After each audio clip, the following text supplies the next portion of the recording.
been very successful. Let's take Warren Buffett of Omaha, Nebraska. If you would put $10,000 in 1965 into his company, Berkshire Hathaway, you would have $1 million today. Warren was a chapter in my 1972 book, Super Money, so I've known him a long time. He learned his trade with Ben Graham, the original dean of security analysis at Columbia University. I don't think Warren has ever been on television until this interview, and he has certainly never courted publicity, but recently he got a lot of it when he emerged as the key figure in the takeover of ABC by Capital Cities. Warren will be the largest shareholder of the new company, and his own net worth is now far in excess of $500 million. But when I spoke with him last fall in his office in Omaha, he very characteristically made his investment style seem so perfectly simple. The first rule in investment is don't lose.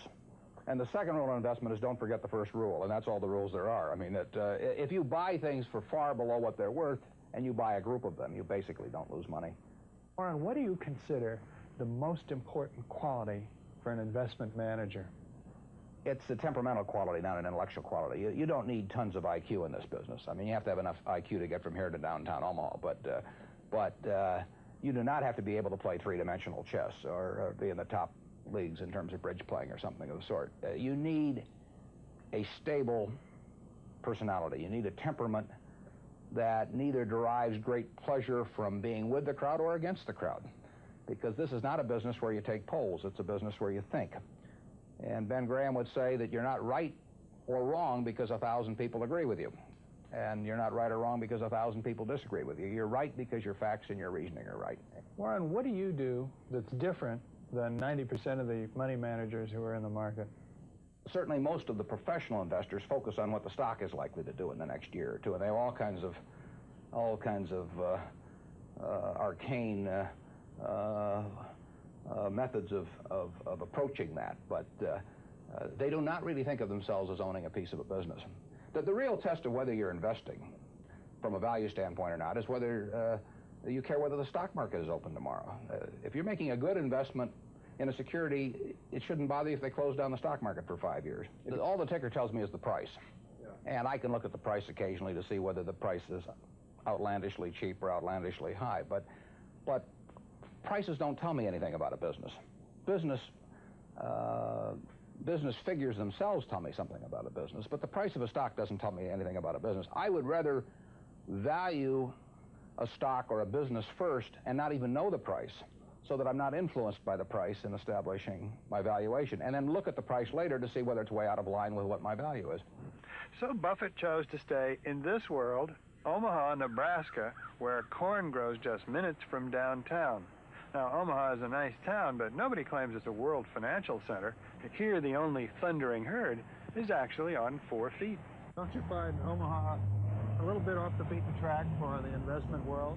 Well, believe it or not, we get mail here, and we get periodicals, and we get all the facts needed to make decisions. And unlike Wall Street, you'll notice we don't have 50 people coming up and whispering in our ear that we should be doing this or that this afternoon. You appreciate the lack of stimulation here? I like the lack of stimulation. We get facts, not stimulation here. That's true. How can you stay away from Wall Street? Well, if I were on Wall Street, I'd probably be a lot poorer. You get overstimulated in Wall Street, and you hear lots of things, and you may shorten your focus, and a short focus is not conducive to long profits. And here I can just focus on what businesses are worth, and I don't need to be in Washington to figure out what the Washington Post newspaper is worth, and I don't need to be in New York to figure out what some other company is worth. It's an intellectual process. Well, and the less static there is in that intellectual process, really the better off you are. What is the intellectual process? The intellectual process is defining your area of competence in valuing businesses, and then within that area of competence, finding whatever sells at the cheapest price in relation to value. And there are all kinds of things I'm not competent to value, but there are a few that I am competent to value. Have you ever bought a technology company? No, I really haven't. In 30 years of investing, not one? I haven't understood any of them. So you haven't ever owned, for example, IBM? Never owned IBM. Marvelous company. I mean, a sensational company, but I haven't owned IBM. And so here is this technological revolution going on, and you're not going to be a participant. Gone right past me. Is that all right with you? It's okay with me. I don't have to make money in every game. I mean, I don't know what cocoa beans are going to do. There are all kinds of things I don't know about, and that may be too bad. But why should I know all about them? I haven't worked that hard on them. In the securities business, you literally every day have thousands of the major American corporations offered to you at a price that changes daily, and you don't have to make any decisions. You have to make nothing is forced upon you. So there are no called strikes in the business. The pitcher just stands there and throws balls at you, and if you're playing real baseball and it's between the knees and the shoulders, you either swing or you get a strike called on you. If you get too many called on you, you're out. In the securities business, you sit there and they throw U.S. Steel at 25, and they throw General Motors at 68, and you don't have to swing at any of them. They may be wonderful pitches to swing at, but if you don't know enough, you don't have to swing. And you can sit there and watch thousands of pitches, and finally you get one right there where you want it, something that you understand, and then you swing. And so you might not swing for 6 months. You might not swing for 2 years. Isn't that boring?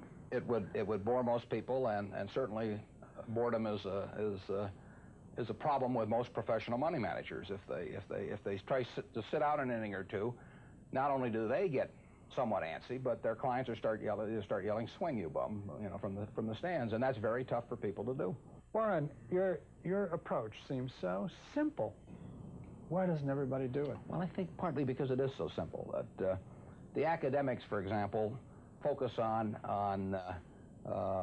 all kinds of variables. Partly because by academics you mean professors of finance? Yeah, the data's there. In business school? Sure, and the data's there. So they focus on whether if you buy stocks on Tuesday and sell them on Friday, you're better off, or if you buy them in election years and sell them in other years, you're better off, or if you buy small companies. There are all these variables because the data are there, and they've learned how to manipulate data.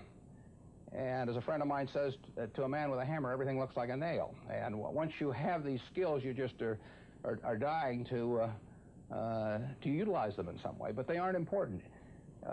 If I were being asked to participate in a business opportunity, would it make any difference to me whether I bought it on a Tuesday or a Saturday or an election year or something? It's not what a businessman thinks about in buying businesses. So why think about it when buying stocks? Because stocks are just pieces of business.